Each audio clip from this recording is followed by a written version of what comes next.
कि मैं और तो कुछ जानती नहीं, पर मैंने उस आत्म राम को देखा है। सखिए और ना आवे मेरे दाय, मैं देखो है आत्म राम। कितने गजब का प्रमाण। सुपने में पिया आए मिलो, मेरी दीनी नींद उड़ा। जगत एक शौपन के समान है और इसी जगत रूपी शौपन के अंदर वो परमात्म स्वरूप मुझे सतगुरु मिले और उन्होंने मेरी अज्ञान रूपी निद्रा उड़ा दी। कितना उत्तम प्रमाण है महापुरुष का। सुपने में पियो आए मिलो और मेरी दीनी नींद उड़ा। के करूं मैं ऐ श्याम गोए, बस गयो नैना माए। मेरे नेत्रों में समा गया है वो रमैया, वो आत्म राम। कहते हैं मैंने इतने साल उपदेश दिए न हो गए मुझे इतने उपदेश, तो खैर कोई बिरला ही करता, नाम के डंडोरे ज्यादा पीट रहे हैं। 20 साल हो गए नाम लिए ने, और फिर भी कहे कि लगे रहो लगे रहो। लेकिन आपका वो आत्मा का अर्थ आप होता है, अपना वो स्वरूप जो सर्वव्यापक, जो सर्व के अंदर रमा हुआ है। रमैये का अर्थ यही होता है, राम का अर्थ रमने वाला होता है। ठीक, मैं देखो है आत्म राम को, मैंने अपने उस आत्म स्वरूप उस रमैये राम को मैंने देखा है। और ये शरीर भी एक शौपन के समान है। दूसरा अर्थ, इस शौपन रूपी शरीर रूपी शौपन के अंदर ही वो पियो मेरो मिल गयो। ठीक है, सपने में पियो आए मिलो, यानी इस शरीर के अंदर से ही प्राप्त हुआ। और मेरी दीनी नींद उड़ा, के करूं मैं ऐ श्याम गोए, बस गयो है नैना माए। समा गया है वो रमैया मेरे नेत्रों के अंदर, वो नूर रमा हुआ है, वो नूर मेरे नेत्रों के अंदर जो है समाया हुआ है। आंख खोल लूं कुछ दिखे नहीं, और मीचू तो नैनन माए। आंख खोलती हूं देखती हूं तो कुछ भी नजर नहीं आता, और जब एकाग्रचित होकर के वृत्ति को रोक करके अपनी को तीनों बंद लगाए के, और जब एकाग्रचित होकर के मैं बैठती हूं, ठीक है, आंख मीचती हूं तो मेरे आंखों के अंदर ही है। आंख खोलूं कुछ दिखे नहीं, मीचू तो अखियां माए। के करूंगा मैं ऐ श्याम गोए, बस मेरो चालन आए। मैं इस श्याम का, इस मालिक का, इस पीव का, मेरे उस रहवर का मैं करूं तो क्या करूं, बड़ा नटखट है। नेत्र खोलती हूं तो नजर ही नहीं आता, आंखियां मीचती हूं तो मेरे पास ही दिखता है। बड़ी खिलाड़ी कर रहा है, मैं इसका कर के करूं, मेरा कोई बस भी नहीं चलता इसके ऊपर है। तो मीचो तो आंखियां मां, क्या करूं मैं ऐ श्याम गोए, बस मेरो चालना, पर मैं देखो है आत्म राम नो। तो मैं कह रहा था 15-15, 20-20 साल, 30-30 साल हो गए, और फिर भी कहते हैं कि वो आत्मा कैसा है। नहीं, ये एक पल का ही काम है। और जनाते हैं महापुरुष, बैठते ही दर्शन कराते हैं उसके, लेकिन करने वाली वो दृष्टि होनी चाहिए। हमारे पास भी संगत है, आज तक भी जो है डंडोसे ही मार रहे हैं। और मैं कहता हूं तुम्हारी प्रतीत में कमी है, क्योंकि प्रतीत शरीर के ऊपर ज्यादा है, प्रतीत जगत के अंदर ज्यादा है। अगर प्रतीत होती तो हम दिखा तो उसके दर्शन तो आपको करवा ही चुके हैं, लेकिन कमी प्रतीत की है, कमी उस बुद्धि की है, कमी उस वैराग्य की है, उस विरह की कमी है। क्योंकि उस विरह से आपको उसने प्राप्त करने का कभी प्रयास ही नहीं किया, स्वार्थ के बस आए। ठीक है, मैं देखो है आत्म राम ने, पियो मिले तो घर में ही मिलसी, बाहर मिलसी ना। अगर वो उसकी प्राप्ति हो सकती है, उसको पाया जा सकता है, वो मिल सकता है, तो केवल इस शरीर रूपी घर में ही मिल सकता है, बाहर नहीं मिलेगा। कितने भटकते रहो, ढूंढ में ढूंढ ले रे, ढूंढ में सही है। जिस ब्रह्म को तू ढूंढता वो ब्रह्म भी तू ही है। क्या वेदों में टक्कर मारता वो अक्षरों में नहीं है तो एक ऐन की शैन में बस्त्रे घुंडी लग रही है, और इसी घुंडी के कारण बड़े बड़े उन्हें देह होम दी है। 88 हजार बरस तक तपस्या करके स्वप्न में भी उसके दर्शन नहीं हो पाए, और जो है ऐसे ही चले गए।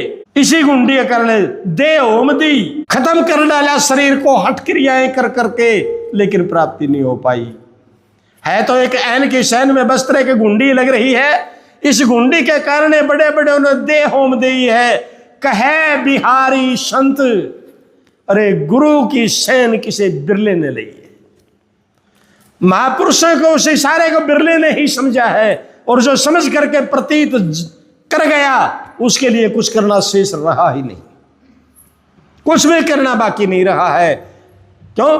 क्योंकि जिसको ढूंढ रहा था उसकी प्राप्ति हो गई, फिर तलाश क्या की रही। पियो मिले मिलसी तो घर में मिलसी, बाहर मिलसी ना, और बाहर भटके मूड गंवारा। जो बाहर टक्कर मारते फिरते हैं वो मूड है, वो मूर्ख है, वो गंवार लोग हैं। बाहर ढूंढे मूड गंवारा, और धक्का गैब का खा, गैब के धक्के खाते फिरते हैं, लेकिन प्राप्ति ऐसी नहीं होगी। वो तो तेरे पास ही है, तेरे घर में ही है।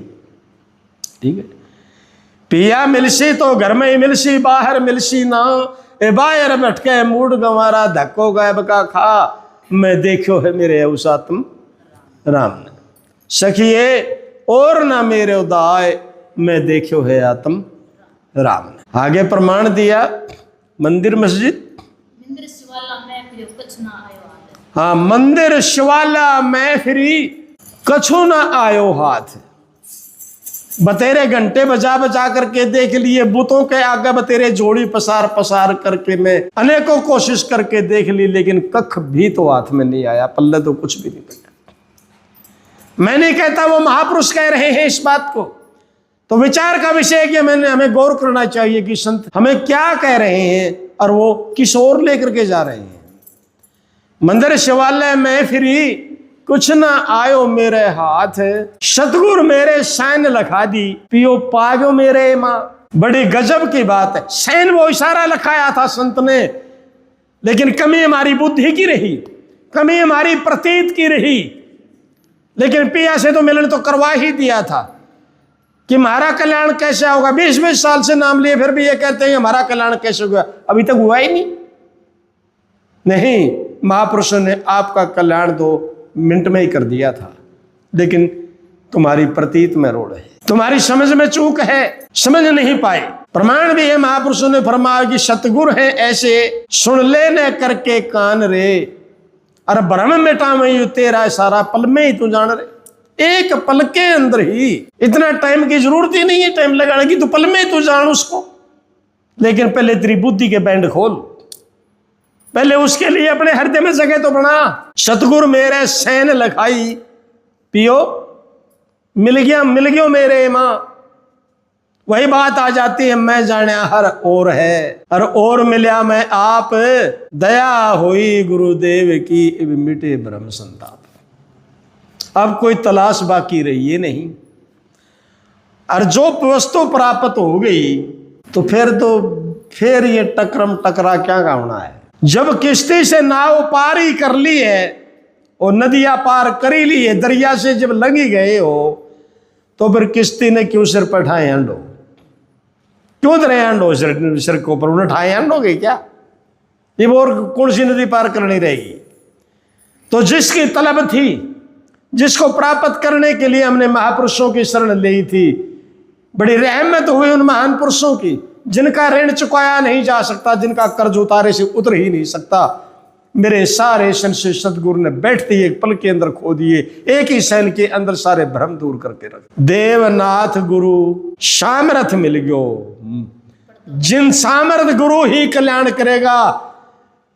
जो शरीर चले गए महापुरुषों के, जो महापुरुष भूतकाल हो चुके हैं, वो आपका कल्याण कदापि नहीं कर सकते। लेकिन मर्या गए आगे तो मर्दा आगे तो भजन बंदगी, अर्जिंजा सेती बैर, दास गुलाब ऐसे लोगों की कदे नहीं रेडी खैर, इनकी खैर नहीं होती कभी।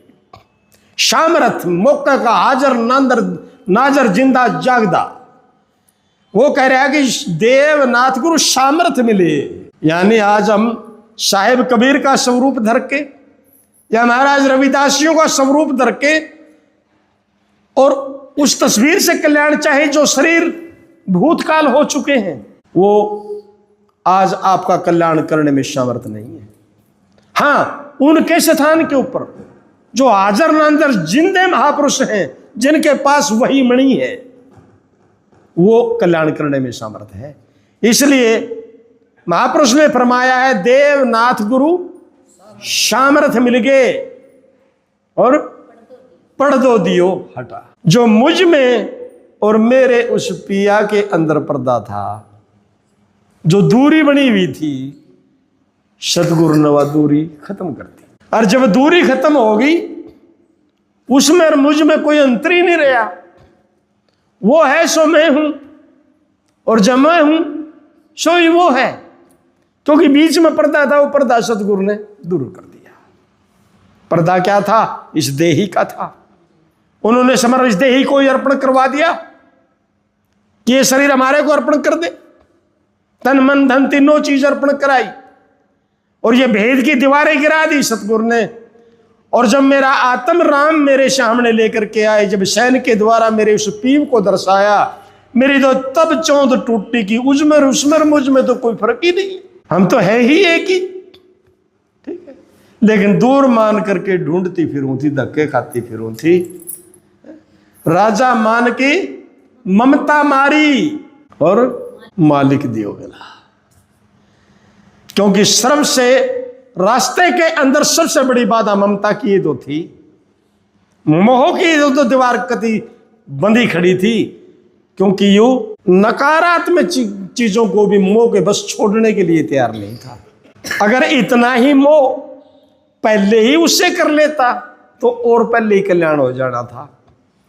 तो सतगुरु ने जब सर्व कुछ मिथ्या दर्शाया, उसके सिवा बाकी सब मिथ्या है, नाशवान है, तो तब जाकर के या मोह की दीवार मेरी गिरी।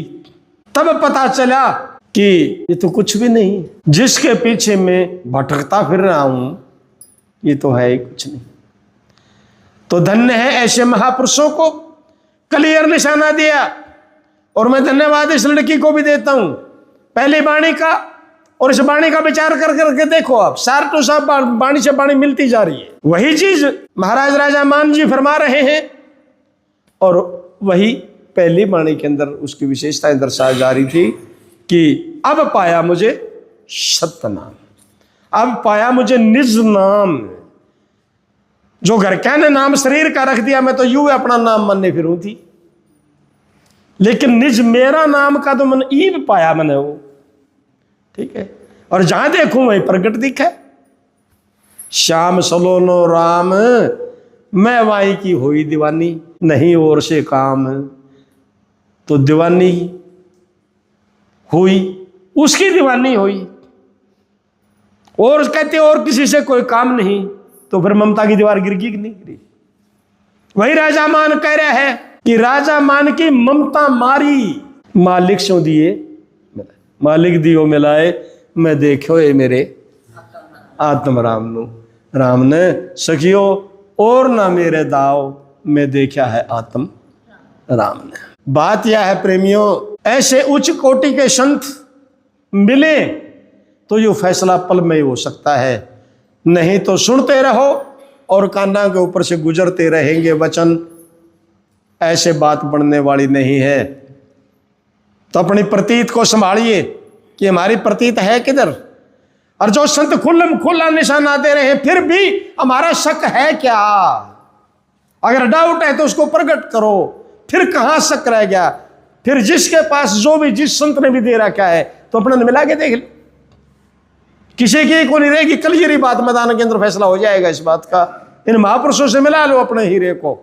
लेकिन वह राजा वाली बात है भाई, जब बोला मैं आंखें को नहीं खोलनी, दिन नरक में रह जाएंगे तो फिर पड़ी रहो भाई। तो पहले बात यह है प्रेमियों, संत से संत प्रकट होता था।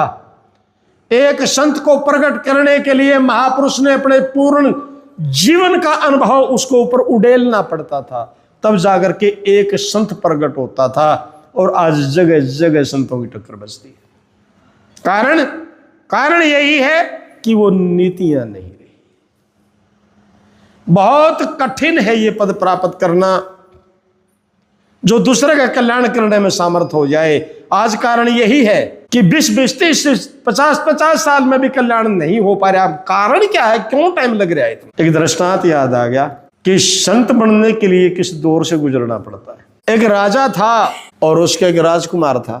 पहले राजा लोग अपने बच्चों को ऋषियों के पास ले जाते, संतों के पास ले जाते थे, उनको आध्यात्मिक शिक्षा दिलाते थे। तो वो राजा उस राजकुमार को लेकर के एक महापुरुष के आश्रम में गया और कहने लगा, महाराज जी, इस बच्चे को आध्यात्मिक शिक्षा प्रदान करो और इसका कल्याण हो जाएगा। कहने लगा, कोई बात नहीं, करा देंगे, छोड़ जाओ। उस बच्चे को आश्रम में रख लिया। सुना तो मैंने पहले भी आपको कई बार रखा है दृष्टांत, लेकिन गौर देने की बात है, अपने आप की तुलना करके देखियो। अब 1-2 दिन तो वो रहा राजकुमार। फिर उस संत ने कहा, भाई बिला ऐसा है राजकुमार, ये घड़ा उठा ले। अरे यहाँ जो आश्रम के अंदर जो पेड़ पौधे लगे हुए हैं, वो दूर एक नाली चल रही है, वहां से घड़े भर भर के ले आओ और एक दिन पौधों में पानी दो। अब 1-2 किले की दूरी थी। अब वो राजकुमार, उसने तो राजशाही ठाठ देखे थे। राजकुमार के क्या कमी थी, उसने कहाँ देखी थी, मेहनत करके ऑर्डर से ही सब कुछ प्राप्त होता था। और राजकुमार भाई 2-3 घड़े तो ले आया। और फिर उस राजकुमार का विचार आया, कहने लगा, यू कड़क आत्मज्ञान करना है, ये तो ब्रैन माटी हो दो, मेरे से तो नहीं होगा, मैं तो अपने महलों में ही ठीक था। सदगुरु की प्यारी साध संगत जी, वो राजकुमार उस नाली के ऊपर उस घड़े को रख करके और भाज लिया। मैं आपको दृष्टांत दे रहा हूं। अब उस घड़े से आवाज आई, कहने लगे कि वो घड़ा कहने लगा, रे आओ राजकुमार, भाग लिया, बस चले जाना, पर ऐसा है तो मेरी आत्म कथा सुनता जा। राजकुमार रुक गया, कहने लगा, बोलो क्या कहना चाहते हो। बिला मैं किसी और की बात नहीं करता, मैं मेरी बीती भी बताता हूं, मेरी आत्म कथा है और मेरी यह कहानी तू सुनता जा, अरे चले जाना, मैं रोक नहीं रहा आपको। अब वो राजकुमार कहने लगा, जल्दी बोल क्या कहना चाहता है। साथियों, वो घड़ा कहने लगा कि राजकुमार, मैं बहुत ऊंचा टिल्ला था, बहुत ऊंचा टिल्ला था और कठोर भी बहुत था। बोला फिर क्या। बोला एक दिन कुम्हार आया, उसने आते ही सबसे पहले तो मेरा उबड़पड़ खोया, ऊंचा टिल्ला था, लेके कसी काट काट कर बोला मैं उबड़ा तो छोटा बना दिया उसने, मेरा उबड़पड़ का नाश कराया। फिर क्या हुआ, फिर बोला भाई मैंने कहा लेके बोल रहा मेरा मना वो लिया जा करा। बोला फिर उसने बोला लेके मोगरी मेरी करी है पिटाई, मेरा वो करड़ापन खो दिया सारा, मेरी सारी कठोरता का नाश करके धर दिया उसने।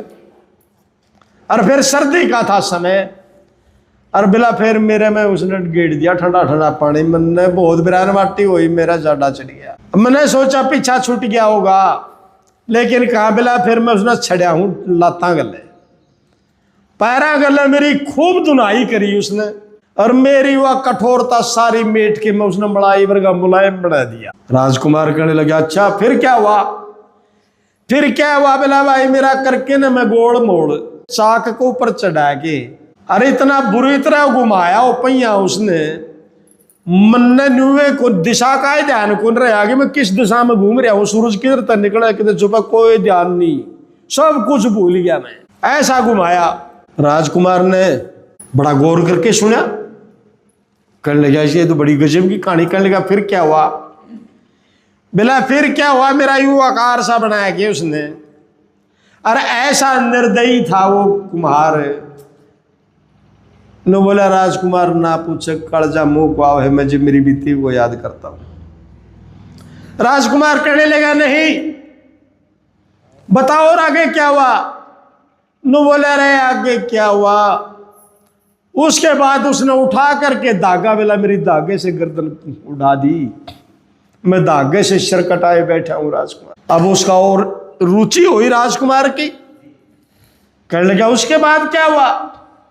उसके बाद क्या हुआ बोला भाई उसने एक हाथ में धूप में रख दिया, मैंने बड़ा आनंद सा महसूस होया, धूप लगी में जाडा में मरू था। फिर मन ने कह बेरा था कि बे और भी सजा बाकी है। फिर बोला भाई उसने मेरा एक तो दे लिया हाथ भीतर, और बाहर तो मेरी करी है पिटाई उसने, आचे थपेड़े मारे। अरे इतना गजब का उसका दिमाग था, बेरा नहीं उसने क्यों कर बेरा पटा था। उस कुमार ने। जहां भी मेरे में बल था बोला उसकी चोट ओढ़े पड़ी, जहां भी बल था वहीं पर उसकी चोट पड़ी। बोला उसने मेरा बल काट दिए, मेरे सारे बट मिटा दिए, सारे बट खो दिए। और मैं करके घोड़ बिला फिर उसने मैं सिंगारा रंग से, और मैं अपना स्वरूप को देख करके बड़ा इतराया कि वाह धन्य है इस कारीगर को, मेरा क्या से इसने क्या बनाया। अब राजकुमार कहने लगा बस होगी पूरी। न बोला रे होगी कहां पूरी कड़ होगी, अभी तो और बाकी पड़ी है। कहने लगा फिर बता।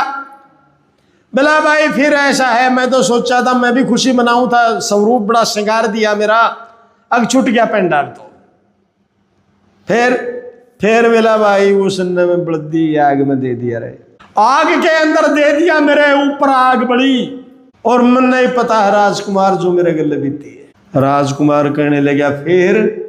अब घड़ा कहता है कि हे राजकुमार फिर के बताऊं, इस दौर से गुजर करके आया हूं और तभी आज तेरे जैसे बादशाहों के सिर के ऊपर विराजमान हूं।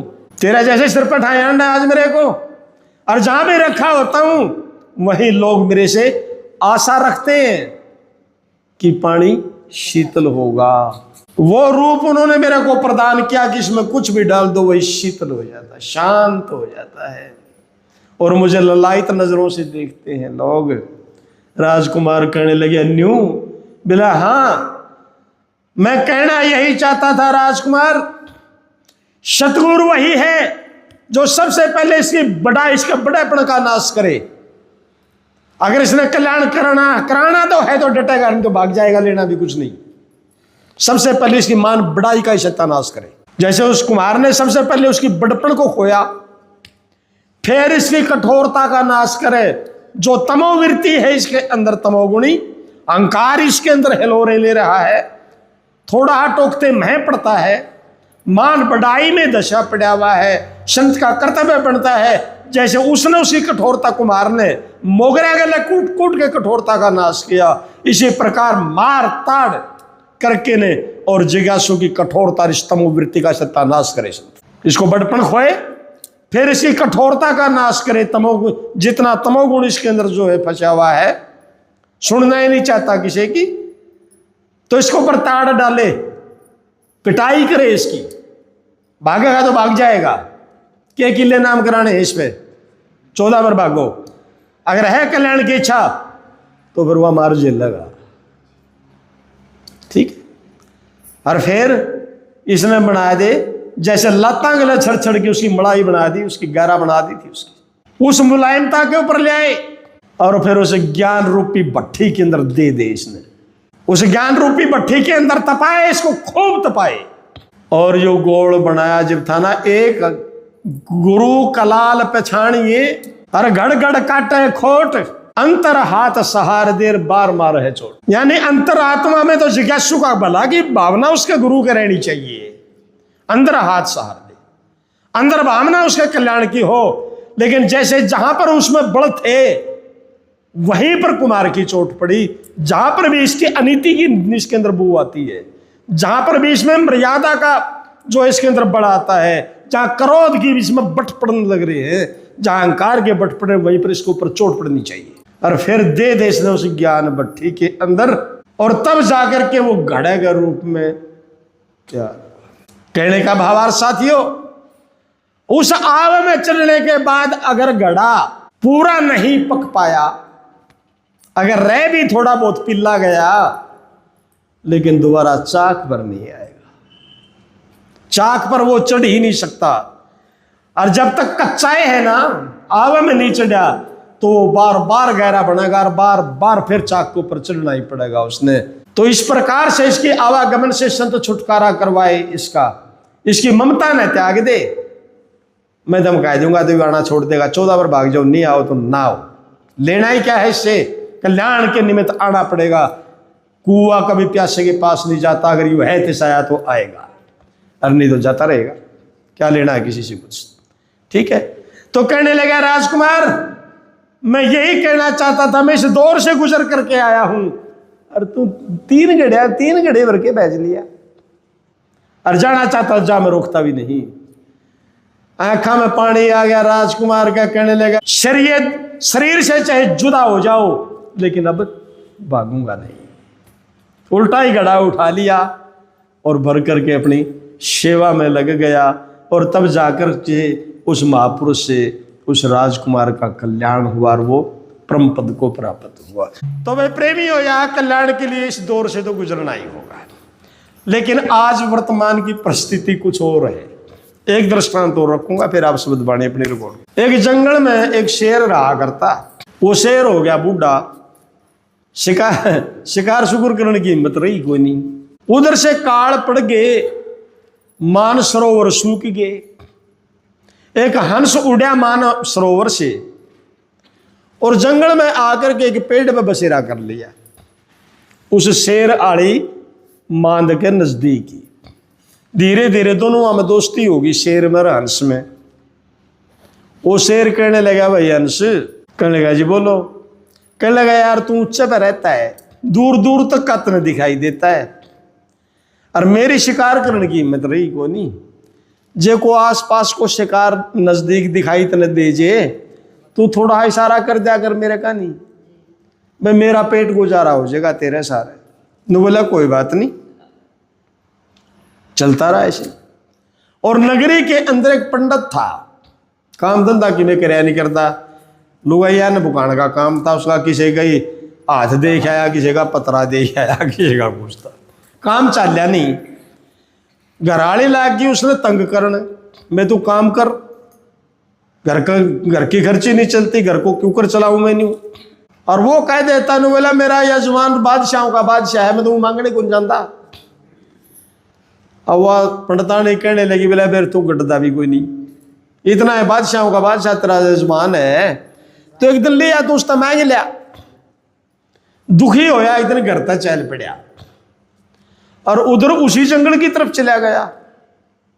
अब ऊपर हंस था, हंस ने शेर को इशारा कराया, कहने लगा, बोले तैयार भाई, शिकार तेरा आ गया है। अब उसने काटी मांद से मुंडी भरने। अब उस शेर को बताया तो दिया। उसके बाद हंस ने देखा कि कहने लगा कि हो ये तो ब्राह्मण है, अरे यो शेर इसने पाड़ के खावागा, अरे तो ब्राह्मण हत्या का दोषी तू बन गया। हंस ने विचार कराया, दोषी तो तू है, यो पंडित ने मरवा दिया। जब वो बिल्कुल नजदीक आ गया पंडित, तो वो हंस कहने लगा, पंडित जी बोला मांग ले, ये तो बादशाहों के बादशाह यजमान है तेरा। और शेर ने कहने लगा, बकस दो इसको आप, ये तो तुम्हारा पुरोहित है, आपका पुरोहित है, कर दो कृपा, बेचारा गरीब है। बचाने की कोशिश करी हंस ने। वह हंसाली बात विचार किया शेर ने कि भूखा तो मरे था। कहने लगा, रही कई दिन में एक शिकार फंसा था, पंडित निकला, यू भी पुरोहित आ गया है। चलो हंस की बात मान करके, और वो शेर कहने लगा, बोला जा सुजरे ढूंढ दे, बोला कि मैं तुम्हें मिले दो। वहां को आते जाते बहुत लोग मार रखे थे उस शेर ने। वो इधर उधर घूम गया पंडित जी, तो काफी जेवर हाथ लग गए उसके। बड़ा खुश होया पंडित, घर ले आकर के पंडितानी को दे दिया। कहने लगा, ले तेरे धन हो रही दिले पकड़।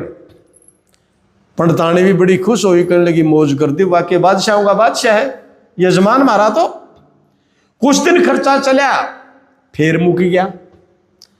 अब वह पंडितानी पंडित ने कहने लगी, बोला एक गेड़ा और मारिया, फिर पैसा निकल गया पंडित का भी। कहने लगा कोई बात नहीं। एक दिन अपना उठाई चादर चल पड़ा पंडित जी। अब उधर पीछे से हुआ क्या, उन दिनों के अंदर बरसात हुई, मानसरोवर लबालब जल से भर गए। और वो हंस कहने लगा उस शेर ते, कहने लगा, भाई सिंह बात ऐसा है, मानसरोवर लबालब भर गए हैं, बरसात अच्छी हुई है, और महाराज जंगला में क्या काम भाई, हमारा तो बादशाह मानसरोवर के ऊपर है, हम तो चले अपने देश भाई, राम राम मानिए। वो शेर कहने लगा, यार तेरे सारा गुजारा हो रहा था और तू भी छोड़ के चल पड़ा। कहने लगा, भाई हम तो एकदम मुसीबत में आ गए थे, वैसे ही लग गया था चक्कर, नहीं मारा के काम जंगलों में, हम तो मानसरोवर के वासी हैं। तो हंस कहने लगा, बोला फिर एक काम कर दूं, बोला मेरा वाली जगह काग ने छोड़ दूं, तेरा और उसका खाना भी मिलता है, तो वो तने इशारा कर दिया करेगा, तू शिकार कर ली, तेरा काम चलता रहेगा। तो बोला यह बात ठीक है भाई, काग ने छोड़ दी। अब सदगुरु की प्यारी सात संगत जी हंस उड़ारी ले गए और वहां पर एक काग छोड़ दिया, वो काग रहने लग गया। उधर से दोबारा चक्कर के लिए जब वो पंडित गया, हिल रहा था पंडित जी, वहीं गया, वहां पर फिर उड़ के हंस थे, काग था। उसने करया इशारा, शेर तो ही बुला गया मार भाई। शेर ने काटी मुंडी वाल ने, और जब शेर उसकी तरफ लपका, ये पंडित जी एक टांग का धन हाथ जोड़ के खड़ा होगा, यजमान बकस दे बिला मैं तेरा पुरोहित हूं। तब शेर ने कहा था कि हंस हंस बसे जा मान सरोवर और बने काग प्रधान, अरे बाजा जा तो भाग पंडिता, ये सिंह किसके यजमान। बिला मार करके फाड़ दो बना दूंगा, सिंह भी किसी के यजमान होते हैं, वो तो हंस था, तेरे को बचा गया।